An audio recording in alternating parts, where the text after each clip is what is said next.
এই যে কয়দিন আগে শরীফ ওসমান হাদি, জুলাই যোদ্ধা, তরুণ বিপ্লবী, দুনিয়া থেকে চলে গেলেন। মৃত্যুর মাত্র কয়েকদিন আগে তিনি আমাদের আসুন্নাহ ফাউন্ডেশনের রিক্সা চালক ভাইদের জন্য আমরা একটা প্রোগ্রাম করেছিলাম, তিনি সেটার শেয়ার দিয়ে, সেটার প্রশংসামূলক বাক্য লিখে সেটার প্রচারণায় সামিল হয়েছিলেন। আমাদের স্মরণকালে বাংলাদেশে অন্য কোনো তরুণের মৃত্যুতে এভাবে সারা দেশে এত মানুষের এত আবেগ, এত ভালোবাসা আমরা কেউ কখনো বাংলাদেশে দেখি নাই। কি আছে এর মধ্যে? যে জিনিসগুলো আছে এর ভিতরে অন্যতম জিনিস হলো এটা, যে অন্যায়ের বিরুদ্ধে কথা বলতে গিয়ে যদি জীবন যায় যাবে, ফ্যামিলি যায় যাবে, আমি ছাড় দেব না। আপোষহীনতা, সরলতা, ধান্দাবাজি না।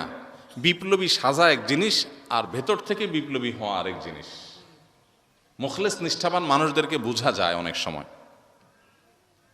তো আল্লাহ তাআলা তাকে শাহাদাতের সর্বোত্তম মাকাম দান করুন। আমি যে কথাটা বলতেছিলাম, যেটা থেকে ওসমান হাদির দিকে গেলাম, সেটা হলো সমাজে কোনো অন্যায় অনাচার দেখলে বেশিরভাগ মানুষ আমরা আমাদের নিজেদের জান বাঁচাই, ঠিক না বেটি? আমি আমার জান বাঁচাই। কিন্তু আমাদের কর্তব্য হলো অন্যায় দেখলে সেখানে বাধা দেওয়া। নবীজি বলেছেন, মান রাআ মিনকুম মুনকারান ফালইয়ুগাইয়িরহু বিয়াদিহি, তোমাদের কেউ যদি কোনো অন্যায় কাজ দেখে সেই জন্য হাত দিয়ে যায় সেটা বাধা দেয়, পরিবর্তন করে দেয়। তার মানে কি? যে অন্যায় করে তার অন্যায়টা থামাই দিবে। একজন একজনকে মারতেছে, ছিনতাই করতেছে, আপনি কি করবেন? মোবাইল দিয়ে ভিডিও করবেন, ছবি তুলবেন, লাইভ দিবেন, কি করবেন? আপনি চেষ্টা করবেন সাধ্যে থাকলে এটাকে বন্ধ করার। ফাইল্লাম ইয়াস্তাতি, যদি কেউ হাত দিয়ে এটাকে পরিবর্তন করতে না পারে, ফাবিলিসানিহি, তাহলে সে মুখ দিয়া ওই অন্যায় কাজটা পরিবর্তন করার চেষ্টা করবে। ফাইল্লাম ইয়াস্তাতি, মুখ দিয়াও যদি পরিবর্তন করতে না পারে, ফাবিকলবিহ, তাহলে অন্তর দিয়ে সেটাকে পরিবর্তন করার চিন্তা, পরিকল্পনা, প্ল্যান করবে, অন্তর থেকে ঘৃণা করবে।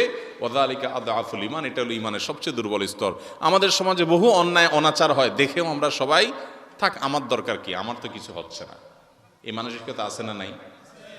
একজন ছিনতাইকারী একজনকে হয়তো ছিনতাই করে সব নিয়ে যাচ্ছে, আশপাশে সবাই তাকায় রয়েছে, সবাই একটু আগে আসলেই কিন্তু ছিনতাইকারী পালা যায়, কিন্তু আমরা আসি না। এই যে যুবকরা আমাদের গানের আওয়াজে এলাকা ফাটায় ফেলাও, বহু আকাম হয়, অপকর্ম হয়, অন্যায় হয়, কই সেখানে গিয়ে তোমার যৌবনের জোশ তো দেখাইতে পারো না যে অন্যায় আমি করতে দেব না, আমি রিস্ক নিব, সেই যুবক কি আছে আমাদের? নাই, সমাজ থেকে হারায় গেছে। যুবক ভাইরা, পাগলামি করার নাম তারুণ্য না, পাগলামি করার নাম জীবন না, হেয়ালিপনা করার নাম জীবন না। মজমাস্তি করলাম, ফুর্তি ফার্তা করলাম, গান বাজনার ভিতরে ডুবে থাকলাম, বন্ধু বান্ধব নিয়ে আড্ডা ফাড্ডা দিলাম, মাস্তানি মাতবরি করলাম, এগুলার নাম জীবন না। জীবন হলো আল্লাহ যে যৌবন দিয়েছে এটাকে আল্লাহর কাজে ব্যয় করা, আল্লাহকে সিজদা করব, আল্লাহর ইবাদত করব, আল্লাহর গোলামি করব, সমাজের উপকার করব। একটা রাস্তা ভেঙে গেছে, 10 জন যুবক মিলে রাস্তাটা বাদাই করে দিব। একটা মাদ্রাসা শুরু হয়েছে, সেটার কাজ একটু আগায় দিব। একজন মানুষের প্রতি জুলুম হচ্ছে, তাকে জুলুমের হাত থেকে রক্ষা করব। আরেকজন মানুষ হয়তো অসহায়, তাকে একটু সাহায্য করব।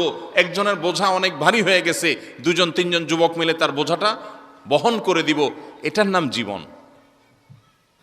আমাদের যুবকদেরকে আজ পশ্চিমা পৃথিবী শিখাইছে, মোজ মাস্তি করো, ফুর্তি ফার্তা করো, উল্টাপাল্টা ইউ মার্কা চুল রাখো, গান গাও, মোজ মাস্তি করো। আরে ভাই, মোজ মাস্তি করা আর ভোগ করা এগুলো তো পশু পাখিও পারে।